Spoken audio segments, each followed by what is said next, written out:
G'day, Dave here. Coming to you from my stairwell. Here I am, middle of the stairs. Sometimes I go down, sometimes I go up. When I go down, I usually have to come back up again. When I go up, I usually have to come down again. I go up, I go down, I go down, I go up, down, down, up, down. And that's just the nature of living in this house. It's up, it's down, it's up, it's down, it's down, it's up, it's down, it's up. Let me read to you from Ecclesiastes. There's a time for everything and a season for every activity under heaven. I'm reading from chapter 3 of Ecclesiastes, and this may be familiar to you. It wasn't actually written by Bob Dylan or by the Byrds, but it's written as part of this book, written 3,000 years ago. A time to be born and a time to die, a time to plant and a time to uproot, a time to kill and a time to heal, a time to tear down and a time to build, a time to weep and a time to laugh, a time to mourn and a time to dance. And I could go on. We're familiar with it, aren't we? This is pretty well known as a poem. And Ecclesiastes examines time. It actually looks at the puzzle of time and what we make of the time that we're in. It seems like time is it's a commodity we're getting less and less of. People are saying that they're always time poor, at least in my part of the world. Time speeds up. The older we get, the quicker we get from one birthday to the next. And in chapter 3 of Ecclesiastes, there's a picture of time. It's kind of like time is a pendulum. So you're going tick, tock, tick, tock. There's a time to live. There's a time to die. There's a time to build. There's a time to tear down. And really, when you look at this, it can seem quite beautiful, but the reality is it's a picture of, for everything that happens, there is something that unhappens. For everything that you do, there's something that gets undone. And I want to have a look at this with you, and really, dissection is not the way to appreciate poetry, it's by listening. So I'll continue. A time to weep and a time to laugh, a time to mourn and a time to dance, a time to scatter stones and a time to gather them, a time to embrace and a time to refrain from embracing, a time to search and a time to give up, a time to keep and a time to throw away, a time to tear and a time to mend, a time to be silent and a time to speak, a time to love and a time to hate, a time for war and a time for peace. You get the feel, don't you? There's this ebb and flow of life.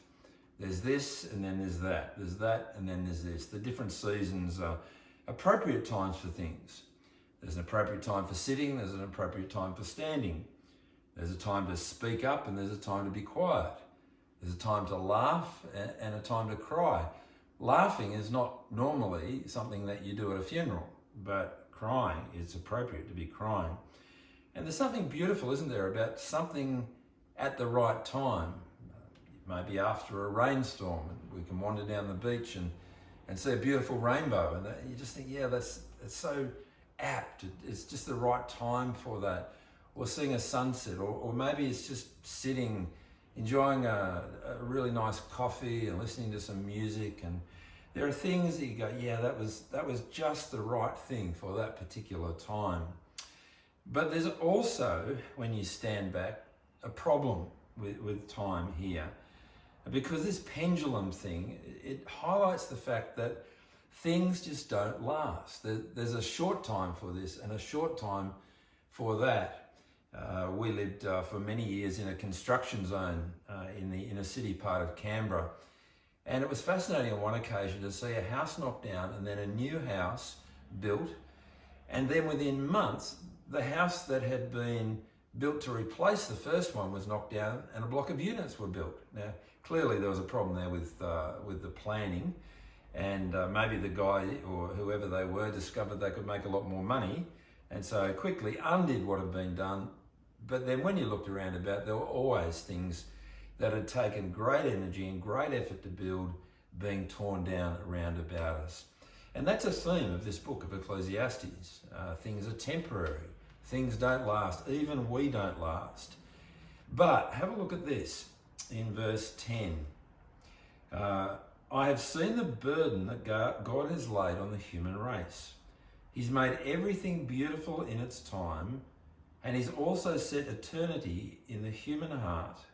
And yet no one can fathom what God has done from beginning to end. Yes, things are temporary. Yes, they come and they go. Yes, they're short in their lifespan, but God has actually given us a taste of eternity. It says that God has placed eternity into the human heart. We long for things to last. We long for things to still be there, to endure. And the reality is that there's something deeply unsatisfying about things that are there one day and gone the next. Eternity in our hearts. God has placed eternity into our hearts, and we get a sense of that. We get a sense that there's got to be more to life than just this. That we hope that maybe one day we might be able to make sense of things, that at the moment, whilst we can't see the beginning from the end, we'll be able to look back and we'll be able to see what it is that God is doing. Friends, I want to encourage us to keep looking again at this book of Ecclesiastes, because if God has set eternity in our hearts, and if he's done so that people might reach out to him and find him, then it would be a shame to miss out. Thank you.